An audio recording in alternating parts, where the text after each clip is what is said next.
Hello everyone, আসসালামু আলাইকুম। ক্যামেরায় যেটা দেখতে পাচ্ছেন সেটার নাম হচ্ছে গরগরি পিঠা। আমাদের এলাকায় এই গরগরি পিঠা বানায় একটা কারণ আছে। তো চলেন সেই কারণটা আমি বলি। ক্যামেরায় যে দেখতে পাচ্ছেন একটা ছোট্ট বাবু, এটি হচ্ছে আমার নাতি, আমার ভাইয়ের নাতি, মানে আমি দাদি হয়ে গিয়েছি আর কি। তো ওর হচ্ছে 1 বছর হয়ে গেছে, সে এখনও হাঁটতে পারে না।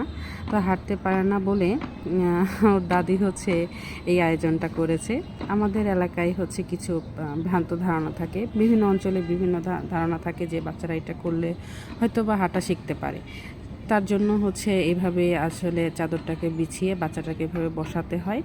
পরে ও হচ্ছে ওর উপরে হচ্ছে ওই পিঠাগুলো ঝাঁকিয়ে ঝাঁকিয়ে ফেলবে, আর সব বাচ্চারা কুড়িয়ে কুড়িয়ে খাবে। তো সবাই খাওয়ার আগে ও খাওয়া শুরু করে দিছে। তো ওর দাদি হচ্ছে এভাবে ঝাঁকাচ্ছে, তারপরে বাচ্চারা কুড়িয়ে কুড়িয়ে খাচ্ছে। তো এটা হচ্ছে মানে একটা ভুল ধারণা যে এটা করলে নাকি বাচ্চা হাঁটতে শিখবে, যদিও আমি এটা একদমই বিশ্বাস করি না। তো কার অঞ্চলে কিভাবে কি করে এটা অবশ্যই জানাবেন। এটা ওই আয়োজনটা মূলত ওর জন্য।